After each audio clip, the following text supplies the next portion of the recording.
Señal directa.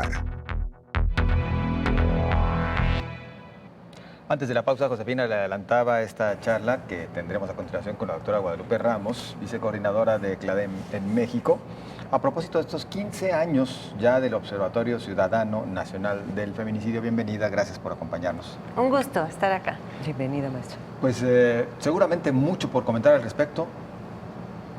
No sé qué tantos avances. Mejor usted inicie, por favor, doctora.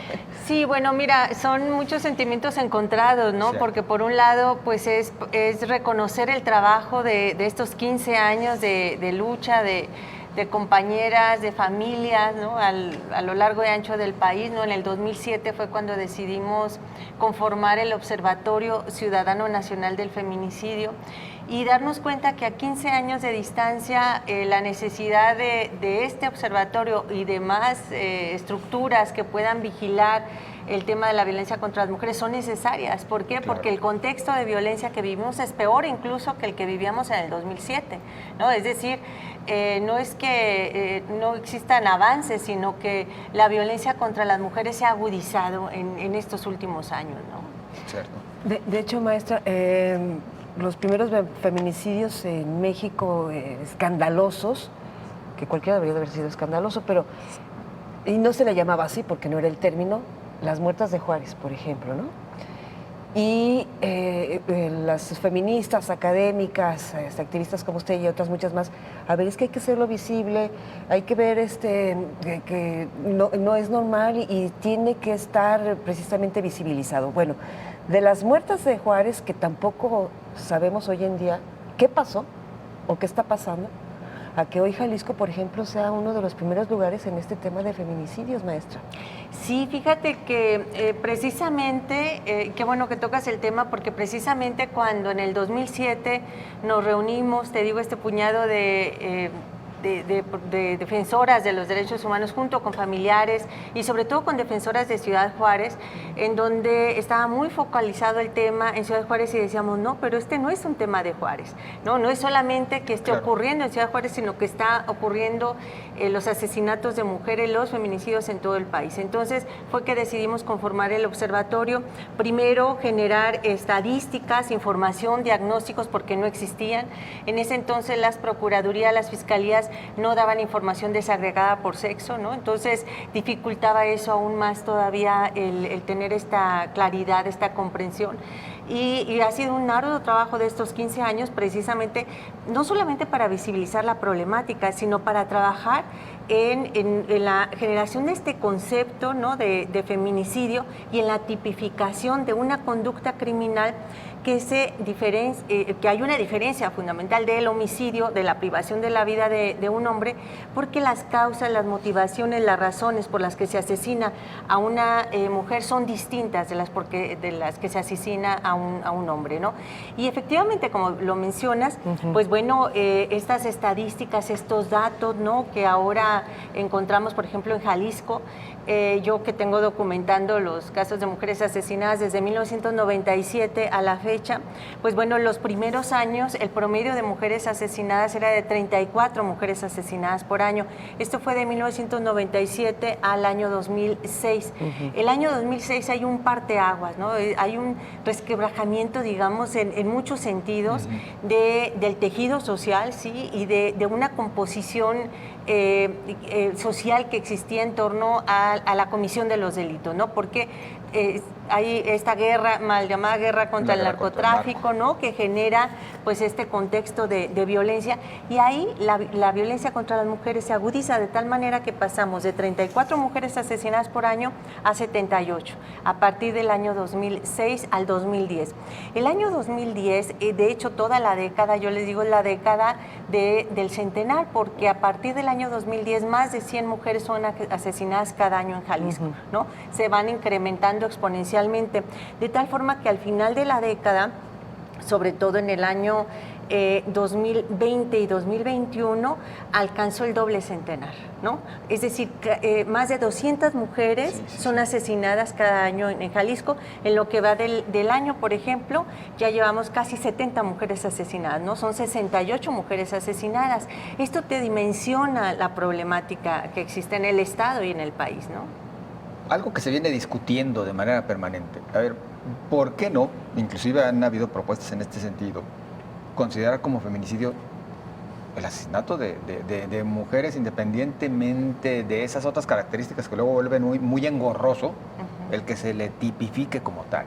¿Por qué no generalizar? No, mira, dimos toda una discusión teórica al respecto, ¿no? Cuando estábamos con la discusión del tipo penal de feminicidio, yo tuve la oportunidad incluso de estar en estas discusiones, no solamente aquí en Guadalajara, en Jalisco y en México, sino en América Latina, ¿no? En distintos países, en Argentina, en Chile, en Perú, en Centroamérica, etcétera, en donde precisamente lo que discutíamos es que no todo asesinato de una mujer es un feminicidio, porque si no, pues lo hubiésemos dejado englobado en el homicidio como tal, ¿no? La privación de la vida y ya, no es eso.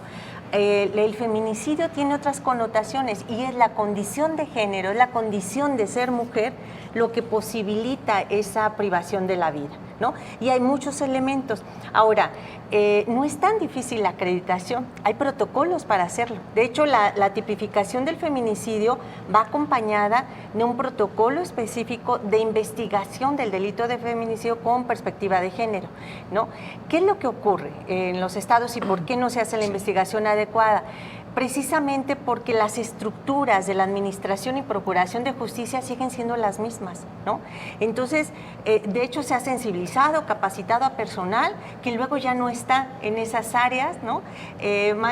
A nosotros nos lo decían, acá en Jalisco mandaban al área especial de feminicidios a los policías investigadores de castigo.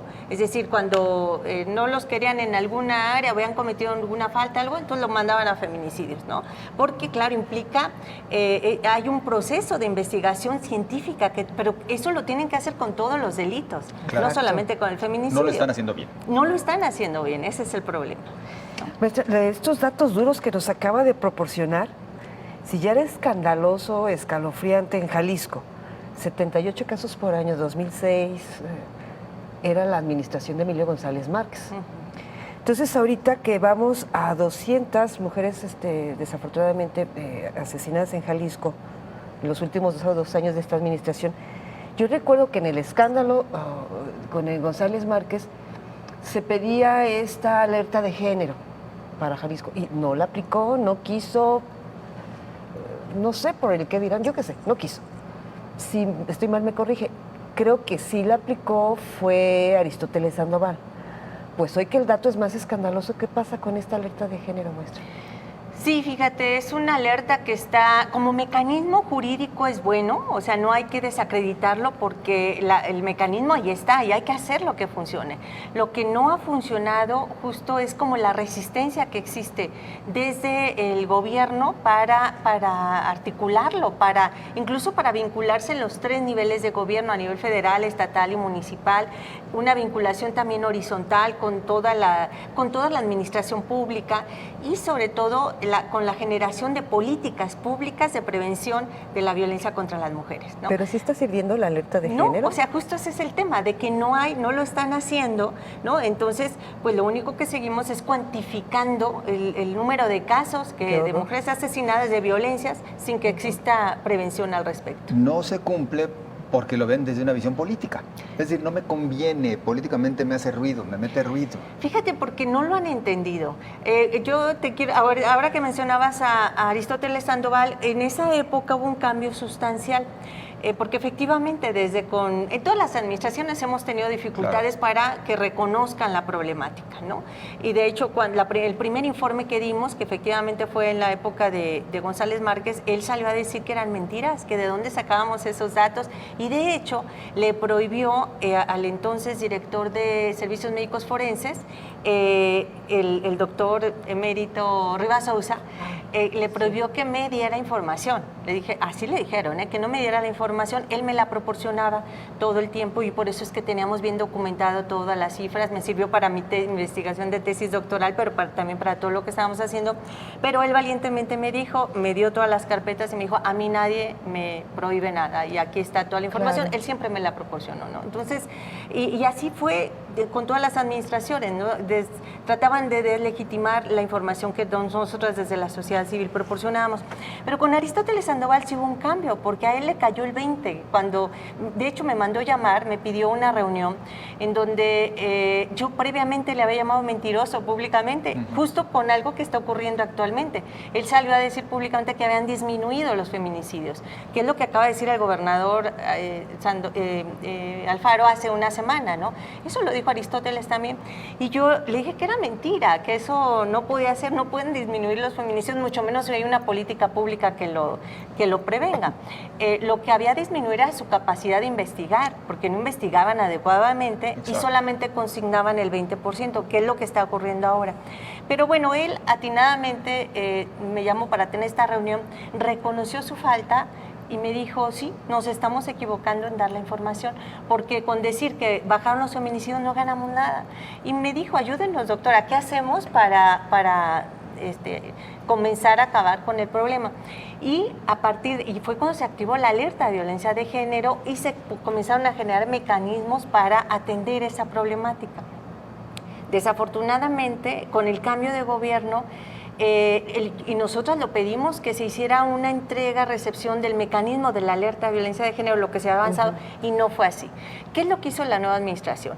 Borrón y cuenta nueva, como que si lo que se había hecho no importara, ¿no? Entonces eso fue un gran error, porque por eso no han podido avanzar con el tema de la alerta, porque quisieron comenzar de cero algo que ya se venía trabajando, ¿no? Y por eso es que sale el gobernador hace unas semanas a decir, junto con la comisionada nacional, ¿no?, de CONAVID, a decir que han disminuido los feminicidios, cuando solamente 13 casos se han consignado como feminicidios. Y claro, en la plataforma nacional aparecen poquitos feminicidios y dicen disminuyeron, pero no están tomando en cuenta todos los casos de asesinatos de mujeres que no se están consignando como feminicidio.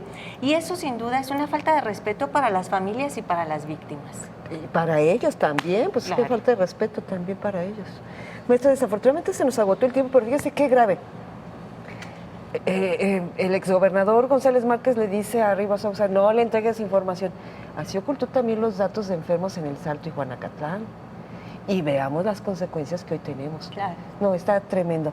Maestra, pues no sé si felicitarla por estos 15 años. Bueno, sí, la felicitamos porque es un trabajo muy arduo lo que ha venido haciendo usted y otras compañeras.